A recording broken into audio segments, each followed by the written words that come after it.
Welcome to question time.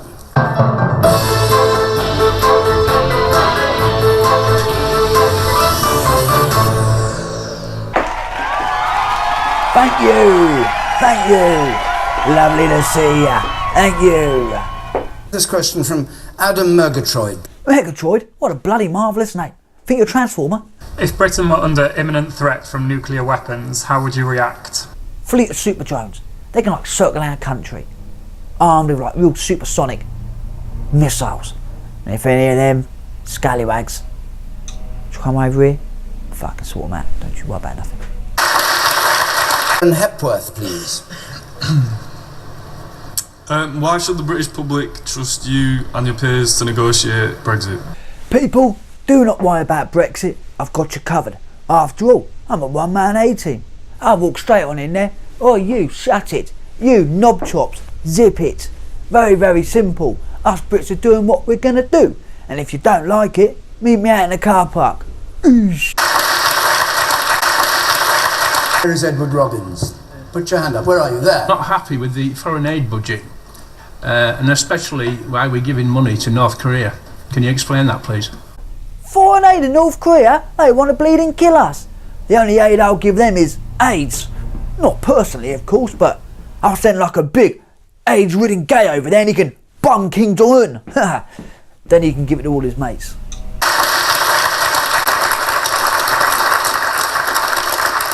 Yes, Edward Robbins. Put your hand up. Where are you? There. Yes, good. Yeah, zero-hours contracts provide an easy way for students like myself to get casual, flexible work. How will scrapping these contracts affect us? 0-hour contract? Shut up, you little tart. Next question. You. We've got a couple of minutes left. Mandy Halder, let's have your question. Why haven't you signed a letter to Donald Trump condemning his decision to pull out of the Paris Climate Change Agreement? Trump, he pulling out? Listen, wish his old man would have. But he didn't, so we're all in this boat together. Look, don't worry about global warming. If the sea rises, I've got a couple of nifty ideas. Try this one on for size. Firstly, we'll dig a ruddy great hole, maybe in the continent of Africa. I don't know, hundreds and hundreds of miles wide, maybe 20 miles deep. All the water from the sea can rush in there. That way, them Africans are going to have a lovely, lovely sea. They can do all their water and irrigation or whatever they're going to do with it, you know what I mean? Jubbly.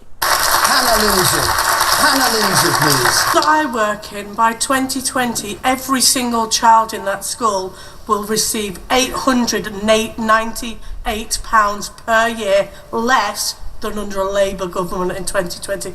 My question to you is, why do you care less about the children than a Labour government? I hear what you're saying, Jabba, but the problem starts at home. You see, parents are dragging their kids up nowadays and they're sending them to school with no respect. So in turn they give no respect to the teacher. You see, back in the olden days in World War I, or even let's say World War II, they'd go to school, gas mask in one hand, rations in the other, comprising of maybe half a spam sandwich, a custard cream and a knob of butter, if they were lucky. Bye, Dad. Oh, sorry you ain't here. You're off over fighting the Jerrys. Goodbye, Mum. I love you.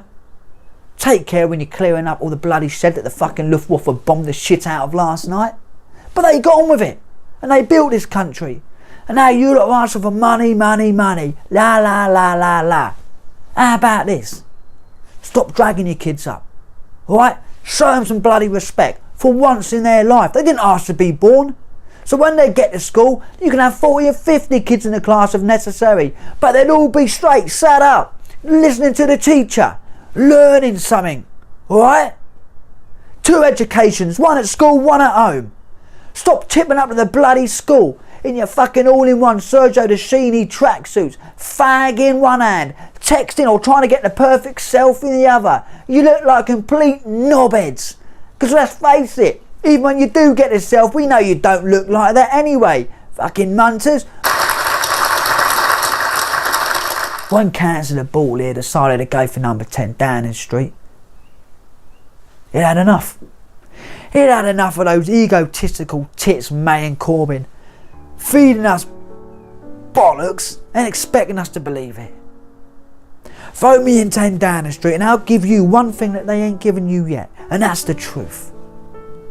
You might not like what I'm going to say all the time, but I'm going to say it. And I'm going to have your interests at heart.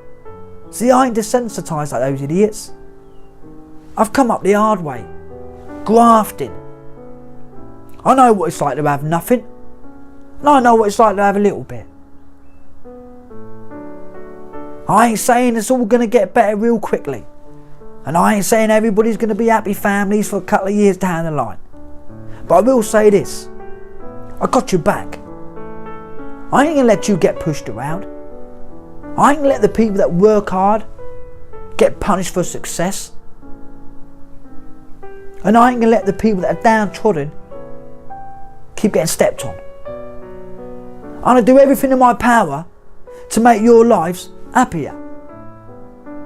That's all. So vote me in. No lies, no bullshit, just the truth. And together, all of us might just be a little bit happier. And after all, when we've got happiness, we don't really need an awful lot else.